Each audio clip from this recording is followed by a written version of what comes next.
That said, though, this ride is a I'm surreal watching this. mishmash. What's up, Downside YouTube? for a number of Toothbrush to the Horny visitors is Homemaker. This is just going to rail be a shenanigans totally different for video show. This from ride is still an anything that I've operation, ever done and the before. premise Yes, is I'm pretty wearing my unusual.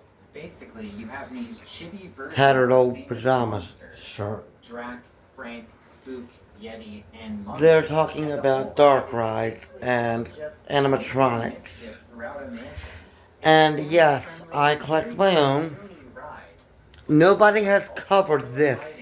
And several sight gags. Um, One of them I've left it is in their honestly pretty comment creepy, section as before. Yeti Fast shivering Pass, in the I've left it fridge. in. Then, for Oh, some let me reason, pause Drac them and because Frank they're put not. Yeti in the washing machine.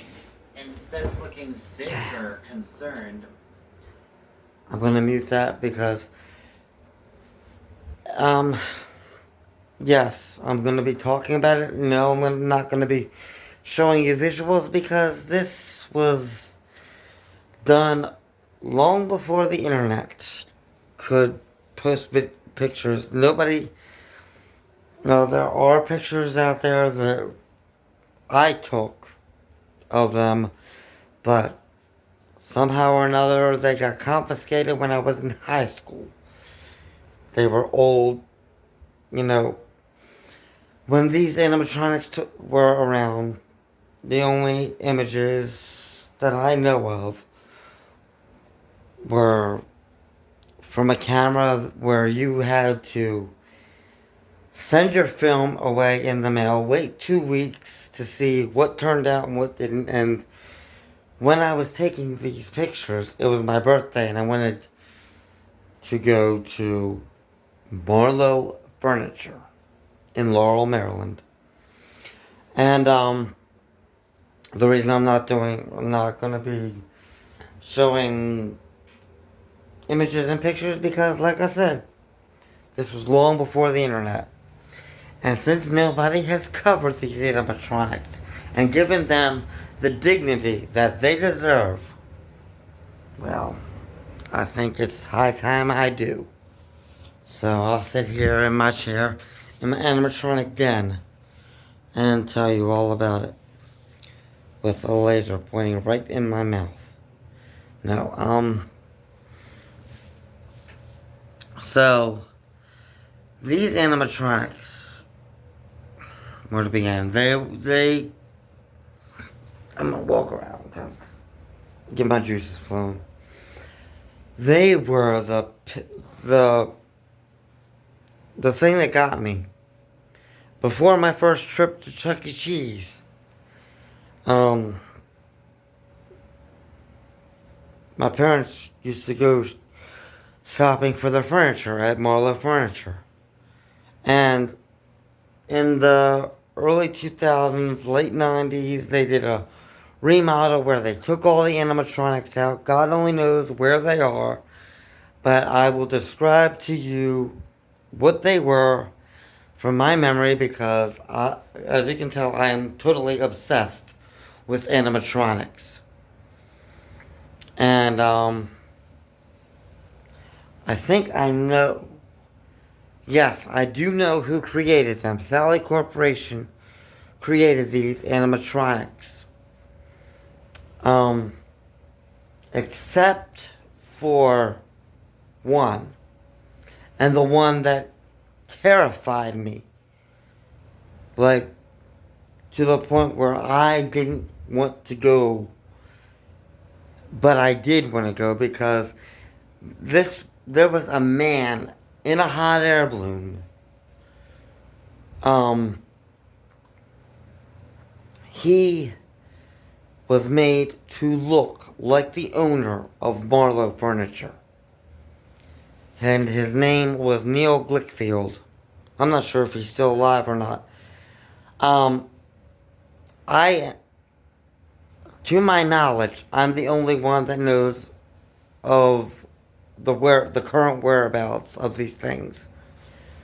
And to protect their privacy and dignity, I will never give it away. Not unless I get the money to buy them first. Which will be the fifth and never, or when I become a big name actor. That being said, I digress. I this was a full-sized hot air balloon hanging from a warehouse. You enter through the warehouse of this furniture store. When you enter, you'll see a man in a hot air balloon singing the praises of furniture stores, welcoming you to the wonderful world of Marlo. And then when you go inside of the store where all the furniture is displayed, you'll see a band. Not you won't anymore, but you see a band of animatronic furniture. You see a mouse that pops out of a toy chest and looks around. You see a big dresser that plays no, I think he sang. Yeah, a dresser with like a tie hanging out of one of the drawers, and one of the drawers was his mouth. He would sing, and the grandfather clock that would play a big, whatever you call it, the thing with the string that is about 6 foot tall, um, giant ass bass. I don't know what the fuck you call it. I'm not into the music scene like that. And then there was a saxophone blowing lamp. What else was there? Trying to save the good stuff for last. That I know. Aside from that, saxophone blowing lamp, grandfather's clock, uh, mouse popping out of a toy chest. I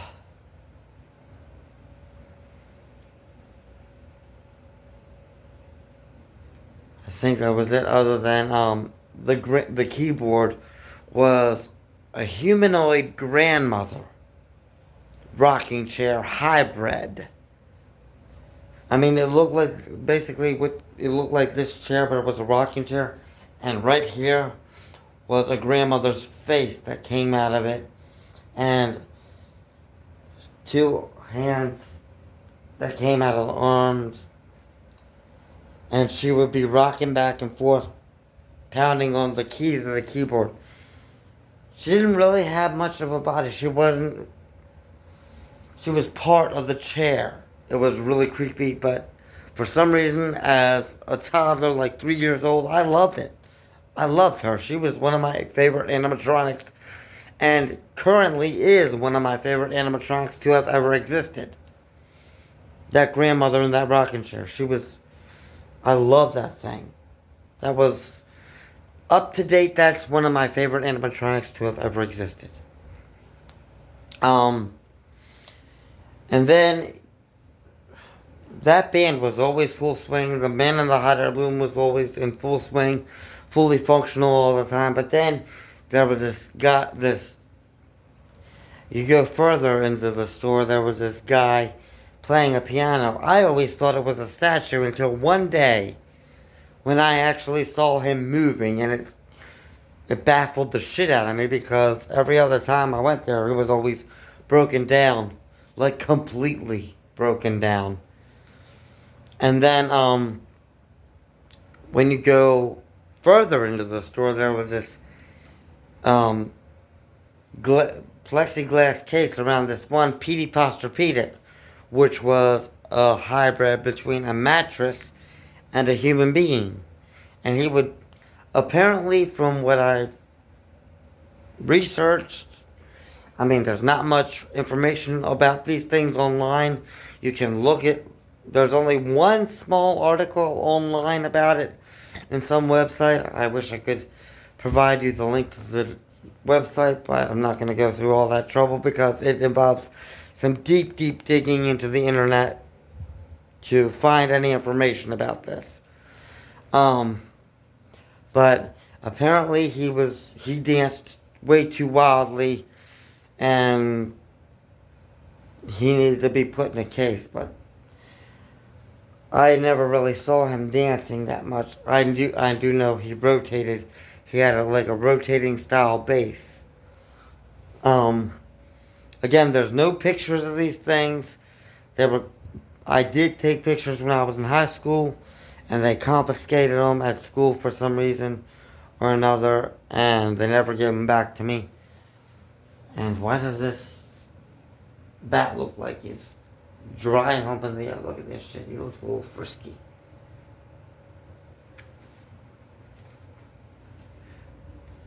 Looks like he's like. Anyway, yeah, the Marlo Furniture Animatronics definitely need some sort of loving.